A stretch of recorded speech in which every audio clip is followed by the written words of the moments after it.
What will humans look like in the future? Everyone is talking about AI, and there's no doubt we will have to coexist with superintelligences, but what about human evolution? What will we look like 10, 100, or even 1,000 years from today?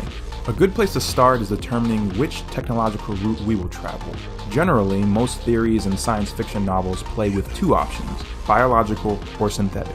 Biological would mean altering the human genome to whatever we desire, editing out diseases, cloning, that kind of stuff. The other option is synthetic, merging biological and artificial components to enhance or replace our physical state.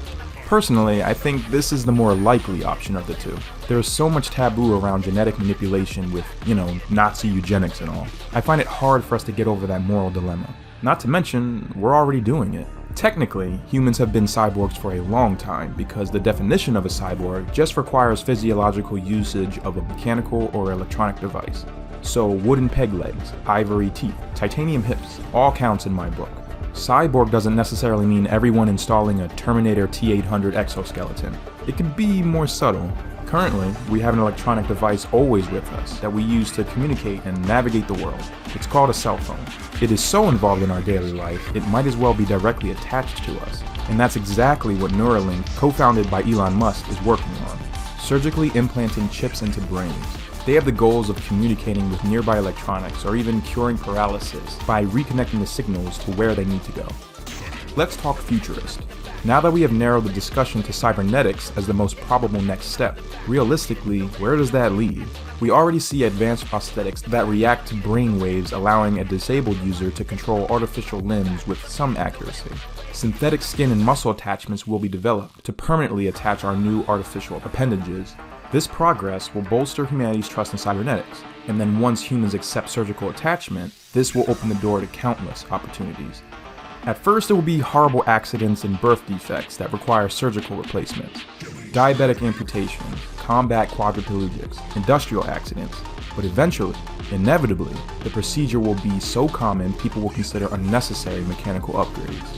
Why stop at limbs when you could have it all? Hydraulic pistons that multiply strength, ocular implants so you can see different light wavelengths, nanobots that form any tool or shape, functional genitalia for experimentation, and all kinds of bizarre stuff.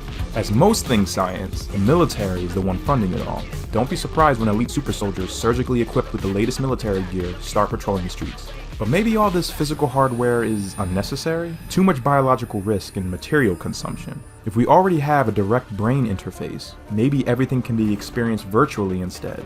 Hyper-realistic worlds that are digitally linked to your brain, or even the real world but controlled remotely through mechanical bodies. Pleasure, pain, any sense or emotion. Metaverse on steroids, and we are just hooked up to machines all day living our lives out on the virtual space.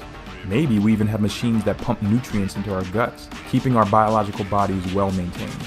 Physically speaking, our ecological footprint would be minimal if our calories are small and we no longer have a use for massive physical estates. Granted, this will take time to develop and accept culturally, but not all of us. There will be biological purists who view the natural human body as sacred, or at least something you shouldn't play around with. How do they fit in? Upgraded humans will be faster, smarter, and in most ways simply better than their non-upgraded counterparts. Class systems will form. Wealthy adopters who can afford the best gear will excel, while the poor are left behind. Hate groups form based on synthetic preference. Jobs will discriminate based on upgrade capabilities, and unions will form to protect those who abstain. The practical issues integrating cyborgs into society are endless. We may evolve so fast that normal humans will be considered a protected community. Sanctuaries for pure biologicals will pop up for people who want to remain untainted and natural. Eventually, society will move on and thrive in a golden technological age.